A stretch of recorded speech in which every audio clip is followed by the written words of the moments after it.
While everyone was watching the big names arrive, one quiet signing slipped through the cracks, and he might just be the player who fixes everything that went wrong in 2025. G'day Swans fans, if you love the club like I do, hit that subscribe button and let's dive into this, because today we're talking about the recruit nobody's talking about but absolutely should be.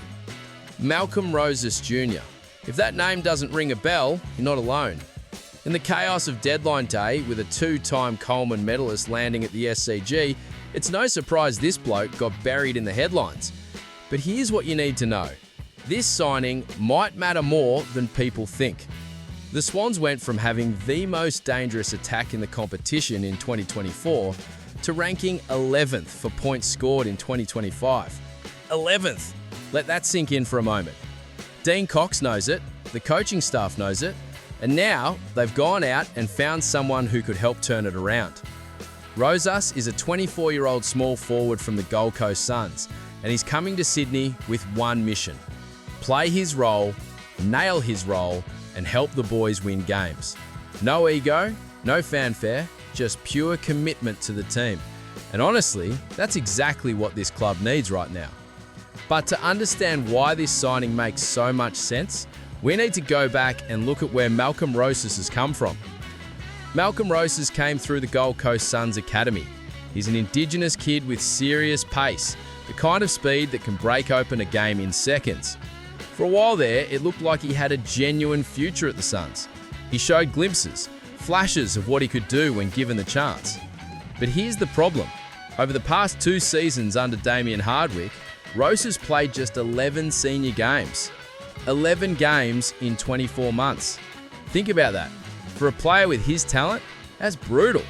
He was stuck behind a logjam of small forwards and academy prospects.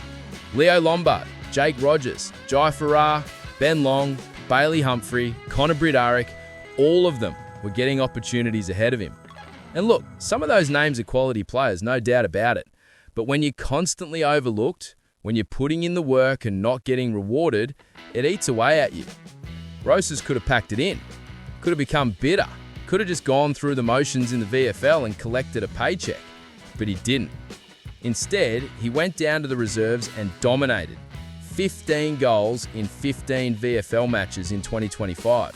He worked on his midfield craft, expanded his game.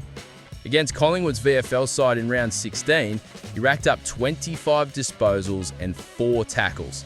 That's not a guy sulking about his situation, that's a guy proving he belongs at the highest level.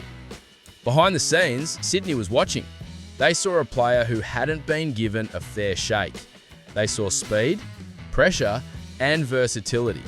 And they saw something else, a bloke who genuinely wanted to contribute, not just pad his stats.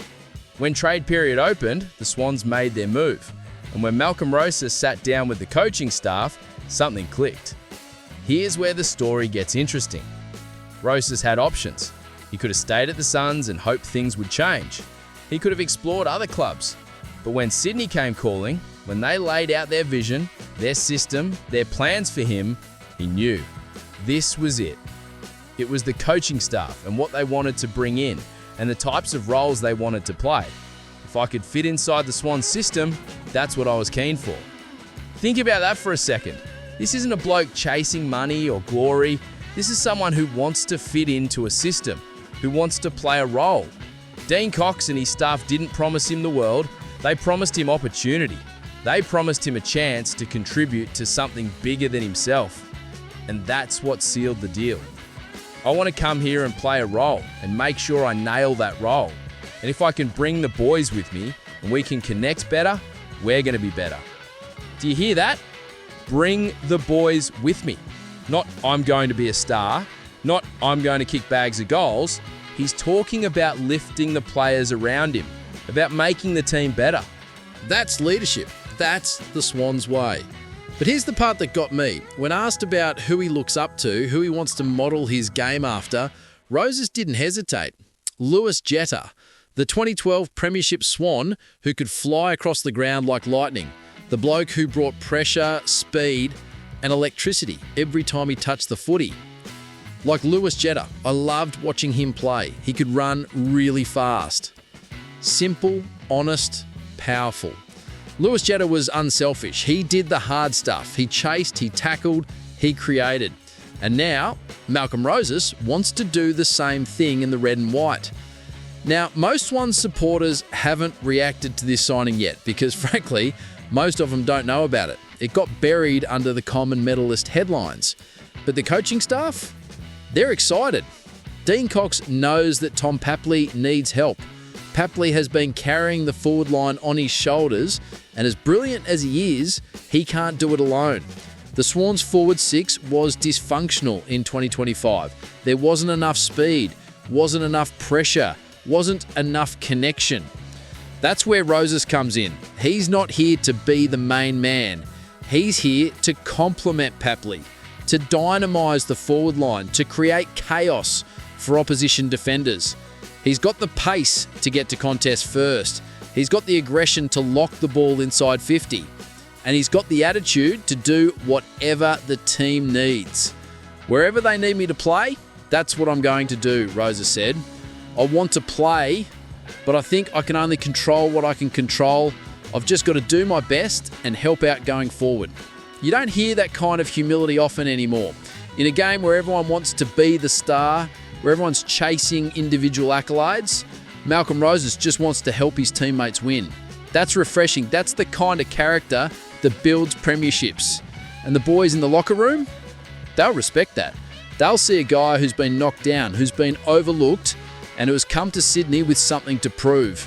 That hunger, that desperation to make it work, it's infectious. So what does this all mean for the Swans in 2026? It means Dean Cox is serious about fixing the forward line. It means he's not just going after big names, he's going after the right culture fits, the right attitudes, the right players who will buy into the system.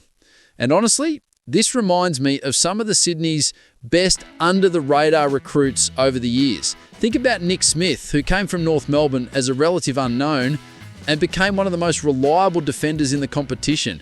Think about Dan Hannebery, who wasn't a top draft pick, but became a premiership hero. Malcolm Roses might not have the profile yet, but he's got the hunger, he's got the speed, and he's got the attitude that wins finals. The Swans open their 2026 season against Carlton on March 5th at the SCG.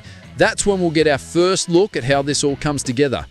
And if Roses can nail his role, if he can bring the pressure and pace Sydney desperately needs, then this signing will look like a masterstroke. But here's the thing. Even if he doesn't become a superstar, even if he's not kicking 4 goals a game, he's already doing something important.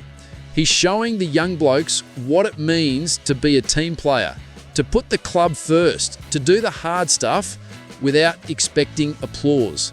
And that's the kind of player every premiership team needs. At the end of the day, this is what being a Swans fan is all about.